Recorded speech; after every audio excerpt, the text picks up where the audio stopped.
Bueno, así que continuamos con la segunda parte para el área 2 de Ciencias Médico-Biológicas. Nos quedamos en la pregunta número 21, donde se nos pide cuál es el nombre dado por la IUPAC o reglas de la IUPAC para esta molécula, que es un hidrocarburo. Vemos que tiene triples enlaces, es un alquino, entonces vamos a proceder con las reglas, ¿no? Primer paso, numera la cadena de carbonos por donde estés más cerca al triple enlace.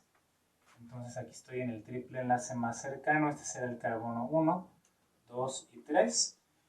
Aquí tenemos que seguir porque obviamente la cadena más larga y que además contiene el otro triple enlace es la horizontal. Así que este es el carbono 4, 5, 6 y 7. Este es un radical alquilo, que sería de 3 carbonos, o sea un grupo propil. Lo ubicamos en qué número está, 3 propil. Entonces escribimos 3-propil. Luego tenemos que ubicar los dos triples enlaces que tenemos allí. Es decir, en el carbono número 1 y el otro está asignado al carbono 4. Así que va a ser 1,4 guión. ¿Cuántos carbonos tiene la cadena principal? 7 carbonos. Va a ser un derivado del heptano, pero con la terminación ino. Y como tienes dos triples enlaces, va a ser hepta, di, ino. Di es que hay dos triples enlaces en el 1 y en el 4, y la terminación o sufijo ino cambia la terminación ano de los alcanos. Entonces ese es el nombre oficial dado por las reglas de la IUPAC, y entonces nos corresponde al inciso B. Pregunta número 22. ¿Cuál de las siguientes moléculas presenta esqueleto homocíclico alifático insaturado simple? Bueno, un esqueleto homocíclico quiere decir que solo tiene átomos de carbono, solo carbonos. ¿Sí? Bien, insaturado, que sería la otra también parte sencilla. ¿Sí? Vamos a tener aquí dobles o triples enlaces. En este caso vamos a tener dobles enlaces en los ciclos. Simple, bueno, se puede decir que solamente va a estar como va a estar solo, no va a tener sustituyentes. ¿Sí? Alifático está relacionado a los hidrocarburos como tal, carbono, hidrógeno. La estructura que reúne esos requisitos está en el inciso C. Entonces realmente tenemos aquí un anillo de 5 carbonos. ¿Sí? Aquí está la insaturación. ¿Sí? Vemos que solamente se presentan carbonos, no hay otro tipo de átomos. E incluso aquí podría haber hidrógenos unidos a cada uno de esos carbonos. Por esa razón corresponde al inciso C.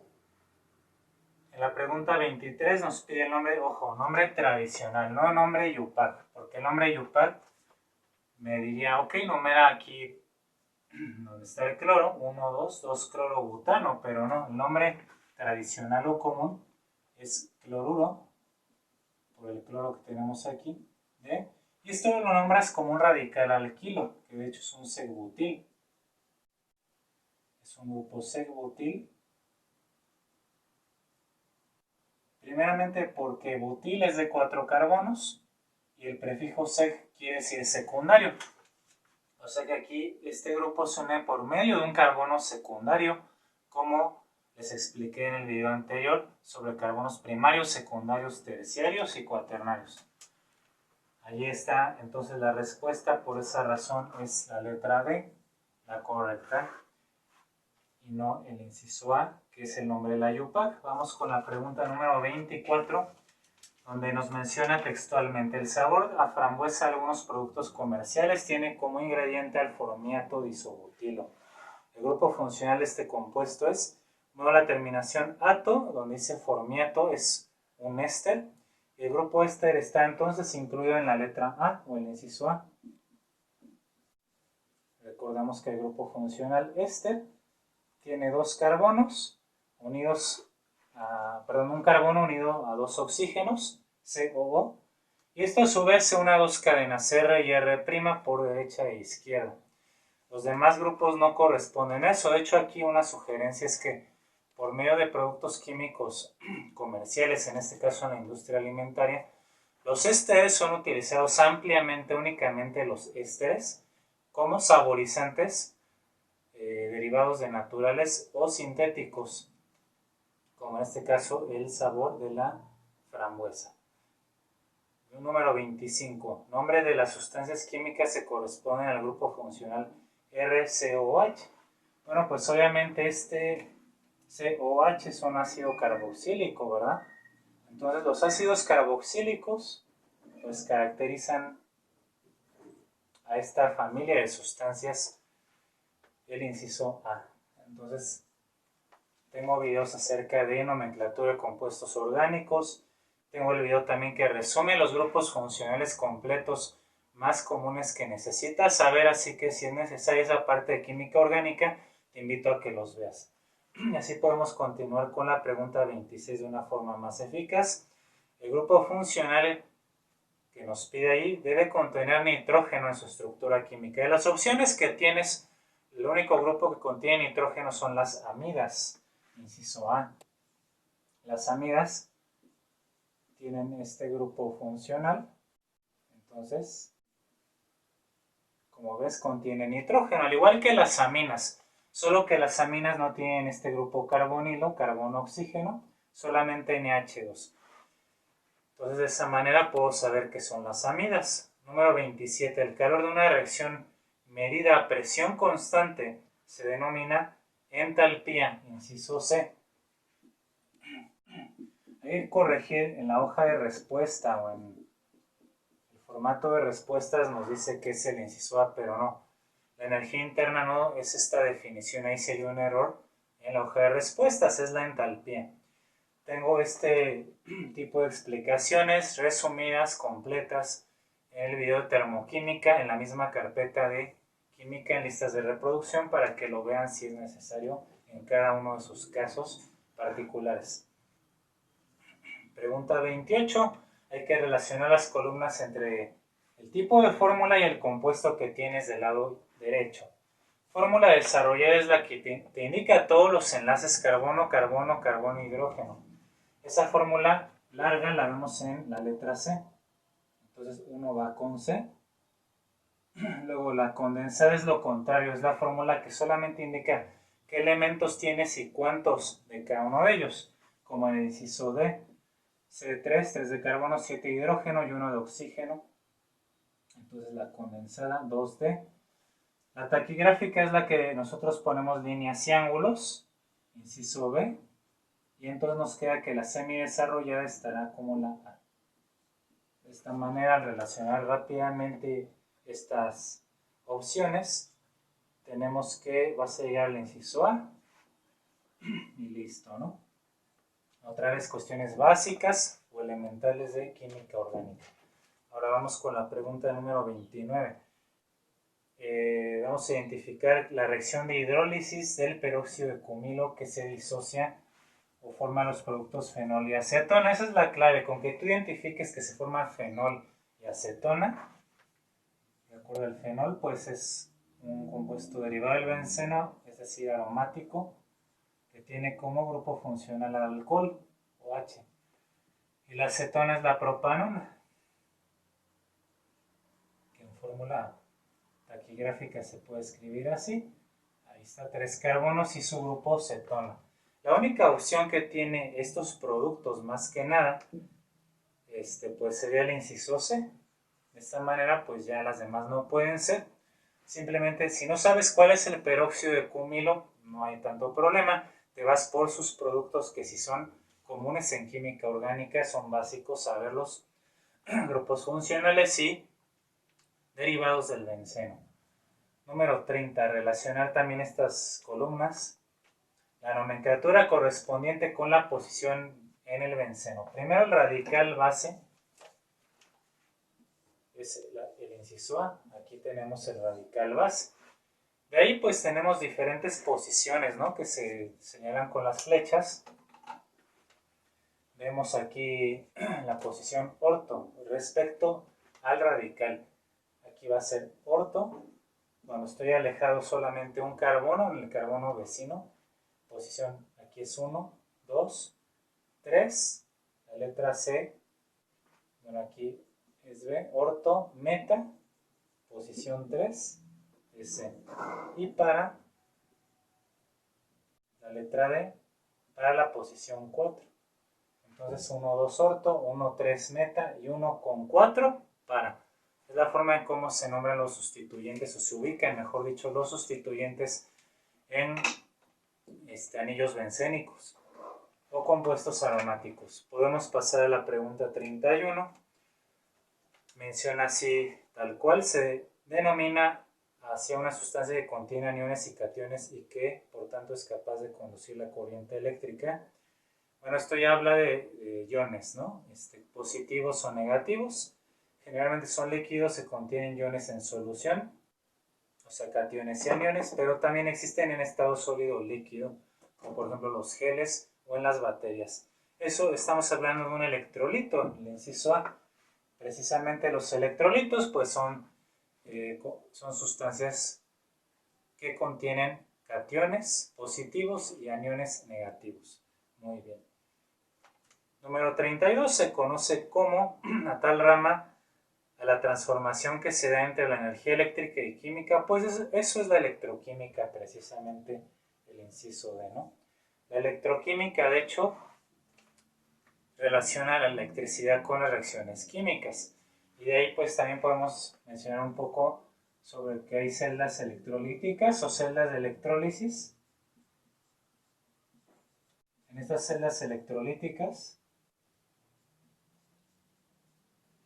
¿qué va a ocurrir? Se necesita la presencia de energía eléctrica, ¿sí? O de electricidad. Y esta energía eléctrica o electricidad se transformará en energía química, es decir, se va a impulsar una reacción química. Esas son las celdas de electrólisis. Esto pues realmente, por ejemplo, ocurre con la electrólisis del agua. Cuando tú separas el agua por medio de una corriente eléctrica, se va a descomponer en hidrógeno y oxígeno. Pero para que esto ocurra, pues necesitas el uso de electricidad, por ejemplo, mediante una pila, ¿no? Y el otro tipo de celdas son las celdas galvánicas o celdas voltaicas, como también se le conoce en electroquímica. Sí, entonces las celdas voltaicas van a hacer la conversión contraria. A partir de una reacción química o de un proceso químico, vas a obtener cierta cantidad de energía eléctrica o de electricidad, que precisamente es lo que hacen las baterías o pilas, ¿verdad? Como las que tenemos en nuestros dispositivos electrónicos, en los juguetes, en control de la televisión, etc. Todo esto va a ser lo que estudia la electroquímica, muy interesante, ¿verdad? Y en el área 2 de ciencias biológicas vamos a tener que las células se comportan, de hecho, como celdas electrolíticas y celdas electroquímicas a la vez por la presencia de iones y energía electroquímica que producen las mitocondrias. Así que por eso también es muy importante conocer esto en área 2. Vamos a la pregunta 33, un problema. Ya tenemos los datos resumidos aquí. Un tanque a presión de 5 atmósferas sería la presión 1, como ya está anotado. Contiene 28 litros de algún gas determinado, sería el volumen 1, 28 litros. Calcula el volumen, vamos a llamarle volumen 2, que ocupará este gas y se le somete a una presión mayor de 22.4 atmósferas. Esto ocurre a temperatura constante, es decir, la temperatura no cambia, por lo tanto tendré que usar la ley de Boyle. La ley de Boyle se trabaja aquí para procesos de gases a temperatura constante precisamente. Y es el producto de presión por volumen en un estado 1 va a ser igual al producto de presión por volumen en un estado 2. Es decir, matemáticamente lo que ves aquí, ¿sí? Como lo vimos también en el área 1, la ley de Boyle, la de Gay-Lussac y la ley de Charles, así como la ley general y la de los gases ideales, no las tenemos que saber de memoria, como les expliqué en ese apartado. Si tú eres de área 2 y no has revisado el área 1, te recomiendo que lo cheques, ya que los temas son casi iguales. Aquí vamos a despejar el volumen 2, obviamente. la presión 2 pasa dividiendo, entonces tengo presión 1 por volumen 1 entre la presión en el estado 2. Sustituye estos datos, no hay que hacer conversión de unidades, ya todo te lo dan directamente para mayor rapidez. Presión 1 entonces es de 5 atmósferas, multiplicado por el volumen 1 que es de 28 litros, y esto dividido entre la presión 2 que es de 22.4 atmósferas. Obviamente las atmósferas se cancelan, nos van a quedar litros. Si tú realizas estas operaciones correctamente, el resultado es de 6.25 litros, que corresponde al inciso C. De esta forma entonces, pues se resuelve fácilmente este tipo de problemas. Obviamente mi parte matemática ya la tengo que tener muy fluida, con todas las operaciones entre básicas, enteros, decimales, fracciones, etc. Eso ya está implícito en la materia de química también, al igual que en física, sobre todo. 34. Vamos con la penúltima ya. Menciona, identifica la ecuación que permite calcular la constante universal de los gases. O sea, R es la constante universal de los gases. Y habitualmente se escribe en forma lineal, o sea, en forma de primer grado, como se ve en álgebra. Pues esto corresponde al inciso D. Presión, el producto presión por volumen es nRT. N es el número de mol, R es la constante universal de los gases, T temperatura, P presión y V volumen. Esa es la ecuación que corresponde en forma lineal, ¿no? Muchas veces, bueno, a veces nos mencionan los profesores, yo también lo aprendí así, que es la ecuación, aquí de forma coloquial, de Pancho Villa, ¿no? Porque menciona la frase Pancho Villa, no te rajes, ¿no? Podríamos poner la T antes, ya sería no te rajes, ¿no? Así, por eso luego uno se la aprende fácilmente. Si te sirve, adelante, también puedes tomar esa frase. Y por último, la 35, ecuación que corresponde a la ley de Gay-Lussac. La ley de Gay-Lussac, el volumen es constante, no cambia el volumen. ¿Qué es lo que sí cambia entonces? Presión y temperatura. La presión siempre va a ir en el numerador y la temperatura siempre va a ir en el denominador. Para un estado 1 tiene que ser el mismo cociente o división para un estado 2. Y así llegó la ecuación de Gay-Lussac en el inciso A. De esta manera entonces ya concluimos la sección de química para el área 2. Espero que les haya sido también de gran utilidad y presenten un gran examen en esta materia y en todas las demás secciones. Nuevamente insisto, si ustedes tienen más dudas o comentarios, por favor escríbanlos en la caja de comentarios y nos vemos para la siguiente materia entonces.